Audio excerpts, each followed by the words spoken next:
I'm truly honoured and somewhat humbled to be standing before you as a Liberal candidate for the federal seat of Blaxland. From the outset, I wish to acknowledge our federal and state parliamentary members present, and in particular our guest of honour, the Honourable Joe Hockey MP, federal member for North Sydney and Shadow Treasurer. Joe, I'm truly honoured that you have taken the time from your very busy schedule to be with us tonight. I want to also thank Senator Arthur Sinodinos, Maurice Payne and Conchetta Favorenti-Wells, with Craig Kelly, MP, for being with us this evening.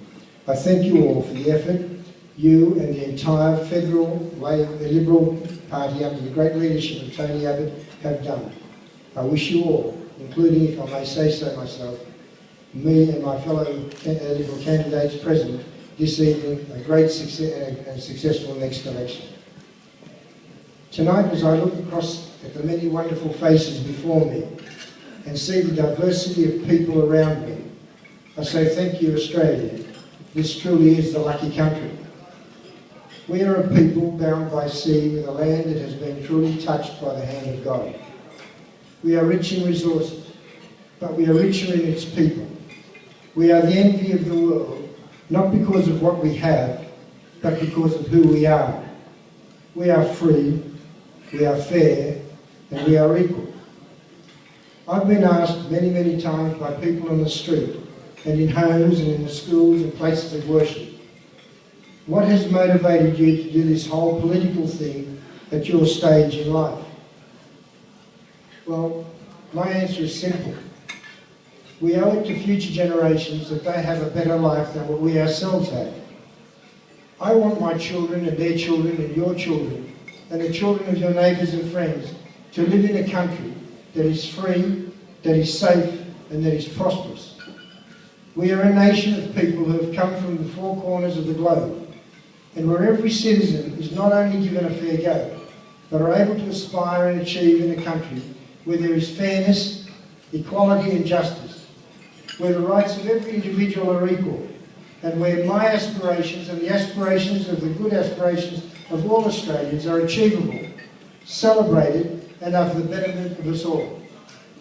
In 1950, on the first Air France airline flight to ever land on Australian soil, came my late father Hunter with my mother Juliet and three small children in their arms, Rose and Josephine and me.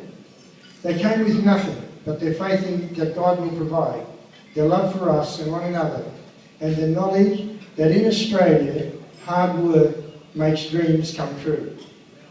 Well, in a small rented room in Parramatta, on the day we arrived, my father put down our bags and went to work the same day. We never had much, but slowly and surely things started to improve. You know, it's a two steps forward, one step back story. But throughout it all, we never lost faith. Things were hard and times were tough, but we kept going. At the age of 18, I got my builder's licence, and just like my father, I too went in search of my dreams. But with every boom came a bust, but never did we shirk from our responsibilities or endeavours. This country has afforded my family and I the dream, and now is the time for me to give something back so that others who dream can also aspire to achieve and have those same opportunities that were afforded to us. Like I said earlier, I'm humbled to have you all here with me tonight, and especially in these current economic times. Our government tells us that everything is fine and rosy, but we know it's different. We need a government that is fair. We need a government that doesn't say one thing and do something else. We need a government willing to help the employer and the employee, the small business just as much as the big business. We need a government which doesn't lurch from the right to the left and from the left to the right, because when that happens, then the whole boat eventually tips over. We need a government we can be proud of, with members who not only are honourable in name, but are honourable people, who inspire confidence, who espouse ability, and who will look you in the eye and tell you that right is right and wrong is wrong, and then look you in the eye again and for once tell you the truth. I believe for this to occur we need a change of government, not next month, not next week, not even tomorrow. We need that change now. For too long, the people in this great seat of Blaxland have been taken for granted. The Labor Party have always treated this seat like a ride in the park. This is a seat where the Labor Party believes that no matter what Labor says or does to the people of Blaxland, it will always be Labor. Well, they're wrong. The Labor Party have neglected this seat for way too long, and now is the time for change. I've heard it loud and clear in my daily train station visits, door knocking, shopping centre walks, meetings with community and religious leaders, and the everyday man and woman in the street, from Bankstown to Guildford via Fairfield East, Villawood, Bass Hill, Chester Hill, over to South Granville and around to Regent's Park. Sefton, Barong, Laguna, Potts Hill, and all the way down to Condell Park and George's Hall, the message has been the same. We've had enough. We need a change of government. And I hope that in a small way, I can help bring about that change of government that will finally give to the people of Blaxland what they truly deserve. A voice that respects their opinions, understands their aspirations, and a representative who will work as hard as I possibly can to help them achieve their wishes. Blaxland is a wonderful melting pot of the richness and diversity of Australia, living in harmony with one another, with the same dreams and aspirations that my father had when he first came to this great country, that I now have, and that I want my children and their children to share. The people of Blaxland deserve much better representation than what they are getting now, and I hope to be the one to give them that representation they truly deserve.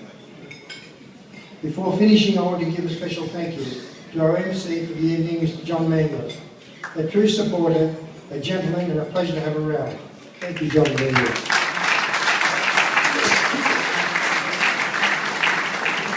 We all know John watching him on the TV screens at home, and thank you for accepting to MC tonight, John. It's been truly fantastic.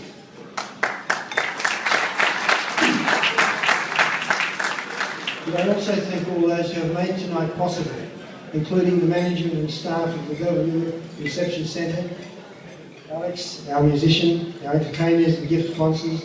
I'd also like to take this opportunity to thank my very hard-working campaign staff under the guidance of Charles Campbell-Zerley, who are Charles,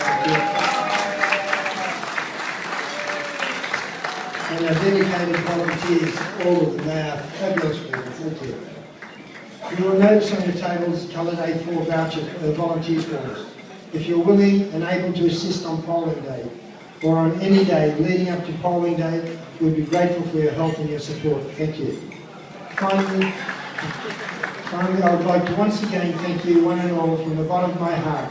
Your presence here tonight has truly meant a lot to me, and it has given me a little bit of extra drive and determination in trying to win this campaign. May I leave you with this final thought. We may win or we may lose, but no matter what we are or who we are and what we do, we seek the truth.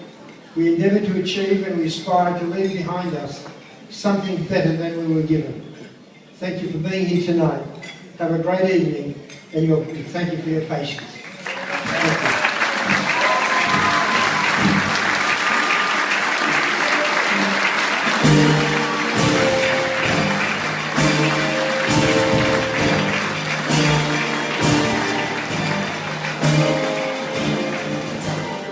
So there you have it, folks.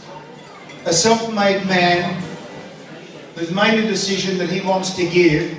A man who has never asked anyone in this room for anything before. Now is the important time for us to give for him so that